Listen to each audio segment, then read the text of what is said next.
Shalom Akim, Kahalayim La Yahaba Hashem Yahshua Hashem Rachakudash, and double on Instagrams and apostles. Thadi Yahshua for the strength and to make this video. And Yaratazar, as I always say, you find it edifying and exhorting. Edifying meaning to build up, exhorting meaning to encourage. So, as I named the video, let me just read it again. Or read what I noted down. This is we were punished to also learn. Because of course Jake, in the 60s, 70s, 80s, 90s, where Jake was releasing some frustration in terms of trying to commune with Esau. Some, of course, were more articulate. Certain of them, took other means, but this is more of a articulate individual in terms of, being the voice. Of course, yeah, you had the. I'm not gonna get too deep into in this video, but of course you had so-called the greats or the voices, like Malcolm X, Muhammad Ali, Martin Luther King. So of course, doing your research, there's what's that saying? There's skeletons in the closet. So of course they're not as clean as they seem. But anyways, I'm just focusing on what this individual here has to say, which his name is Ahmed Lawrence.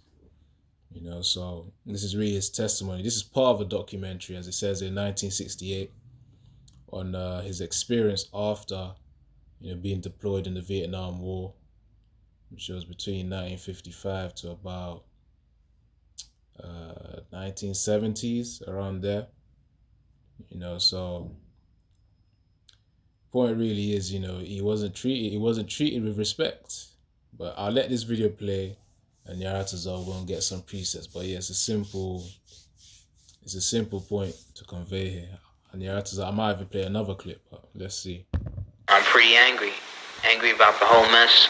Not only black veterans, but angry about the way black people have been treated on a whole. And everyone knows what's going on. And still yet there's some people who insist that nothing is going bad and that things are going for the better. And we know that nothing's going for the better. I have been made even more angry by going to Vietnam and having to contribute and seeing black youth die in Vietnam and still yet coming back, and no one wants to listen to us, no one wants to hear what we have to say, and no one wants to do anything for us. We're still being treated as subhumans. I've come back from Vietnam, and I've seen the things in my neighborhood. I walk through the alleys, and the alleys are piling high with garbage. I see young black children running through the streets. They don't have the proper clothes on, and it's not the same old lie that their parents don't want to work. That is not the case. The case is they can't find jobs. Now, the people complain about welfare. They complain about what is being paid to these people now. Well, we didn't think up the welfare scheme. We didn't think up the welfare agency idea. The man thought up the idea. He is the one that put it into practice. And he put it into practice to hide us. He paid enormous sums of money for 2 rooms. The welfare agencies would pay something like $150. And these weren't 2 good rooms. I can take you and show them to you right now. They were rat-infested rooms. The plaster holes in the wall broken, the ceilings corroding. And they paid this money to the people to keep them off the streets, to hide them. And then they built subways, and they built the subways under us so they would never have to see us. But they did something wrong when they built those skyscrapers, because then we could see the skyscrapers and we saw what they were putting out. And then we started crawling out of our neighborhoods and taking looks at what the man had. And because we saw what the man had, then we became more angry. And it's now because these people are demanding that they get what's theirs. Now the man says, do away with welfare. He says these people are lazy. They're always collecting welfare. Well, man, it was your idea. It wasn't our idea. So crawl off our backs. These people didn't want to hide to start with. They asked you for jobs in the beginning. You didn't want to give them the jobs. You didn't want to give them the better education. You didn't want to give them the better housing. Instead, you chose to give them charity. And now you're complaining because you have to pay out more charity than you want to pay out.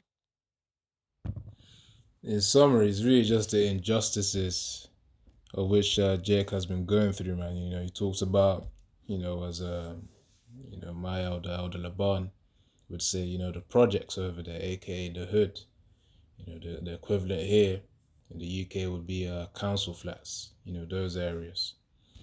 But yeah, that's what he was speaking on. The injustices that Jake be going through. Of course, he's saying how, of course, the lack of respect or any type of commendation, the lack of commendation after serving, in the Vietnam War. There was no contribution there. But let me get these precepts, and I'll play it again.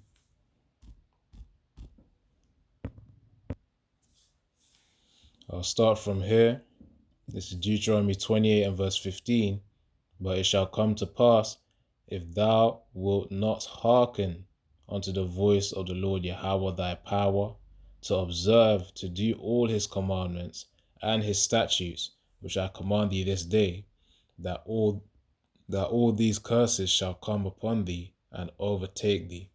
So the reason why we're receiving these injustices, which of course, it's a cool theme in order to understand why, we as a nation, you so-called Negroes, Latinos, Native American Indians, are going through the pain and the injustices that you're going through. It's because of the curses of which Yahweh Hashem has placed upon us. That's why, we had to live a more severe life in comparison to the heathens, of which they really had more of a softer life. So that's the point there. I wanted to get this one out specifically and a few others. This is Deuteronomy 28 and verse 20. The Lord Yahweh shall send upon thee cursing, vexation, and rebuke in all that thou settest thine hand unto for to do, until thou be destroyed and until thou perish quickly, because the wickedness of thy doings, whereby thou hast forsaken me. So again, key 3 words: cursing, vexation, and rebuke. Let me read it in the NLT as well. It says here, the Lord Yahweh himself will send on you curses, confusion, and frustration in everything you do, until at last you are completely destroyed for doing evil and abandoning me. So again, because Israelites, they want to take heed to the Most High's command. That's why they're going through these curses. And they still do it today, because when we preach unto them, Yahweh Bahashem Yahushua, Yahweh in the name Yahushua, which Yahushua is our deliverer, they still put disrespect on Yahushua. They still put disrespect. They don't want to know about a savior which is the same skin tone. Even if you were to reason simply with them, on a low level, so that they can actually understand that, yeah, he's the same skin color as you, they still reject it. That's what do they call it? The Stockholm syndrome? I believe it's related to this. Hold on. All right. So this is from the website Cleveland Clinic. Stockholm syndrome. Stockholm syndrome is a coping mechanism to a captive or abusive situation. People develop positive feelings towards their captors or abusers over time. It's the same way, again, you so-called Negroes, Latinos, Native American Indians have this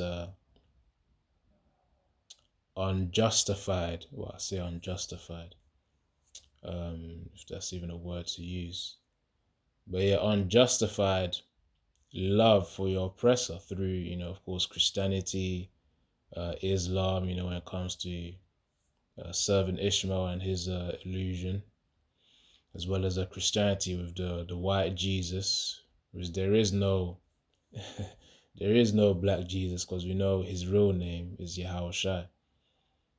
But for simplicity, for Jake to understand, typically we may say that in order to get them on get them to land, so that you then progress with them, build up with them from there. But yeah, there's no that white Jesus ain't is something that's hindering Israel right now, man. They'll be wondering, why is all this happening? Maybe you should think to yourself, maybe it's because of that idol that you keep worshipping. especially, those Akim, those of us of whom, we've told our families, specifically our families really, and it's that, they still want to be in that willing ignorance. Some of them is like they can't understand it because their mind isn't, they're not able to comprehend. But anyways, this is what most of our people have, Stockholm syndrome. It says this condition applies to situations including child abuse, coach athlete abuse, relationship abuse, and sex trafficking. So treatment includes psychotherapy, talk therapy, and medications if needed. No, the real therapy or the real medications needed is spiritual healing, and that's through Yahweh Shai. That's why we pray in the names Yahweh, Yahweh Shai, Yahweh, and Yahweh Shai. Yahweh being the Father, and of whom the world in ignorance call him God. But Yahweh Shai, meaning he delivers, and he will deliver his elect. So because it all starts from the elect anyways, in terms of rebuilding the kingdom. So anyways, let me get back to the precept again. So as I said before, Deuteronomy 20 and 20, I read in the NLT, it says, the Lord Yahweh himself will send on you curses, confusion, frustration, in everything you do until at last you are completely destroyed for doing evil and abandoning me. So it's Israel who chose to reject, Yahweh Bashim Yahushai via their own actions. What did the guy say again? He said, by your own action, you have chosen forfeit. It's in one of the John Wick movies. I don't even know if it's part 2 or part 3. Probably one of those. But yeah, Israel has chosen forfeits by their own actions. Right, let me get... in fact, let me play the video and then I'll see if I can get another one here. I'm pretty angry. Angry about the whole mess. Not only black veterans, but angry about the way black people have been treated on a whole. And everyone knows. Remember, cursing, vexation, and rebuke. So that frustration is there, man. The most I said you'll do it, and that's what Jake be feeling. What's going on, and still yet there's some people who insist that nothing is going bad and that things are going for the better, and we know that nothing's going for the better. I have been made even more angry by going to Vietnam and having to contribute and seeing black youth die in Vietnam and still yet coming back, and no one wants to listen to us, no one wants to hear what we have to say, and no one wants to do anything for us. We're still being treated as subhumans. Yep, that's it, man. It's all part of the curses, proverb and a byword, being seen as less. Right, this is Deuteronomy 28 verse 37.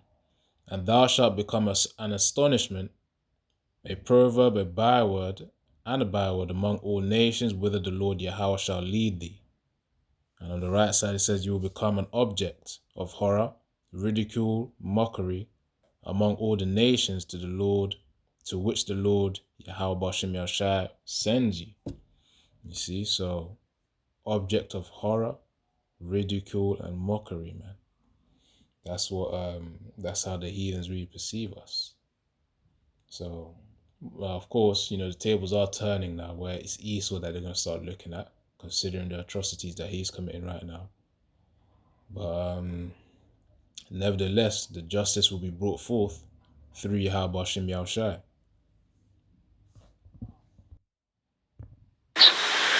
I've come back from Vietnam and I've seen the things in my neighborhood. I walk through the alleys and the alleys are piling high with garbage. I see young black children running through the streets. They don't have the proper clothes on, and it's not the same old lie that their parents don't want to work. That is not the case. The case is they can't find jobs. Now, the people complain about welfare. They complain about what is being paid to these people now. Well, we didn't think up the welfare scheme. We didn't think up the welfare agency idea. The man thought up the idea. He is the one that put it into practice. And he put it into practice to hide us. He paid enormous sums of money for 2 rooms. The welfare agencies would pay something like $150. And these weren't 2 good rooms. I can take you and show them to you right now. There were rat-infested rooms, the plaster holes in the wall broken, the ceilings corroding. And they paid this money to the people to keep them off the streets, to hide them. And then they built subways, and they built the subways under us so they would never have to see us. But they did something wrong when they built those skyscrapers, because then we could see the skyscrapers and we saw what they were putting out. And then we started crawling out of our neighborhoods and taking looks at what the man had. And yep, that's when the envy of Jake comes in, man. You know, Esau building all these skyscrapers and buildings, of which will make Jake jealous, because of that if they're living in rat-infested buildings with corroding walls, and then whilst Esau's living in this luxury, it's like, hold on. Where's the equality here? Which Jake was trying to fight for in vain. You know, because of course the only way we're going to get, it's not even equality, really. Again, as the scriptures say, the saints shall take the kingdom. So in that time, we're in that time right now, there ain't going to be no negotiation. It's going to go like this. Your kingdom falls, Esau's kingdom falls, Babylon falls, America falls, and Yahushua takes over. And the kingdom of Israel is established eternally. And that's that. If you want to simply put it, that's just a simple message. This is Proverbs 3:31. Envy thou not the oppressor, and choose none of his ways. So of course, again, it's very simple. It says, you know, don't be jealous, don't be envious of the oppressor, which again, our oppressor, our captors, was Esau, Edom, the so-called white people. Now, of course, not every white person is an Edomite. I always got to reiterate this, just for anyone new who may be watching this. Because there could be a speckled bird, Jeremiah 12:9, which just means that they're an Israelite, but they look like a heathen on the outside. But down their bloodline, they're actually Israelites. So again, envy thou not the oppressor, and choose none of his ways, man. So of course, you know, don't be envious, because you know the latter end is actually destruction, man. So don't be envious of someone of whom is destined to be destroyed, because his kingdom is temporal. It's temporary. All right, let's get to this as well. Deuteronomy 28:43, the stranger that is within thee shall get up above thee very high, and thou shalt come down very low. So again, that's just the way Yahweh Hashem Yahshua made it, the way the Most High Yahweh made it, where Israel had to be below everyone else for a season. So the foreigners living among you will become stronger and stronger, while you become weaker and weaker, and that's part of the curses. And so we had to go through all that pain. Again, 60s, 70s, 80s, 90s. All right, let's get this.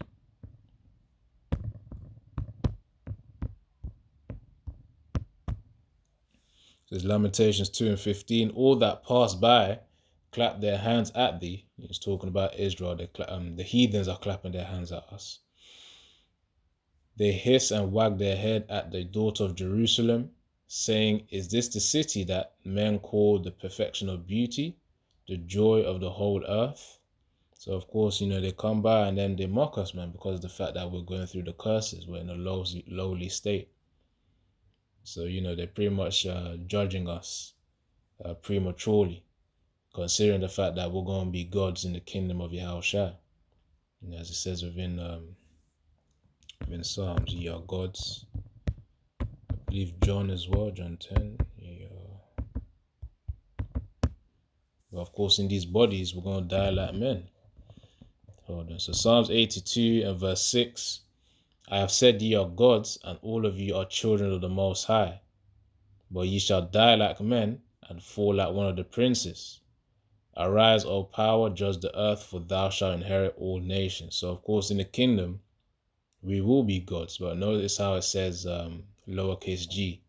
Gods just referring to divine rulers, powers, you know, with spiritual power. Because again, we're going to have those celestial bodies, or I should say hybrid bodies between terrestrial and celestial as well. Yeah, so we'll have the best of both worlds. That's referring to 1 Corinthians 15. But anyways, focusing on the topic, the heathens are gonna mock us because of that lowly state that the Most High put us in, which is can be seen as which it really is a humbling state. That's what it is. But the solution is this, and I'm gonna close out with this one here. This is the solution for you so-called Negroes, Latinos, and Native American Indians.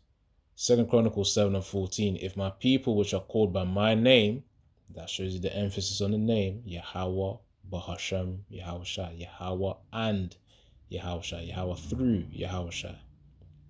So shall humble themselves and pray and seek my face, get to know and get closer to your power, and turn from their wicked ways, then will I hear from heaven, I will forgive their sin, I will heal their land. See?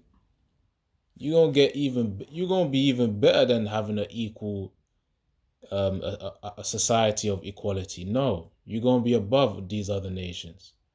Rightful rulers, your rightful state that you're supposed to be in. In fact, hold on. May as well just finish off with this, considering what I just said.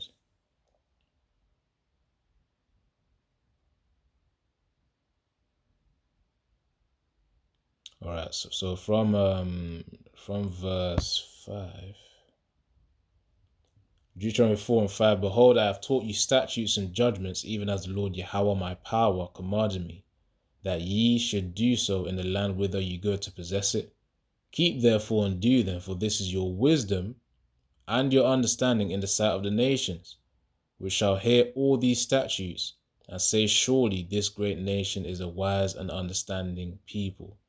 So of course we are supposed to be above them because we were given the commandments, which therefore means we will be and we are wiser than these heathen nations. So anyways, I'm going to leave it at that. Yaratazai found it edifying and exhorting. And Shalom. Yabashim Yashai. Brakatha.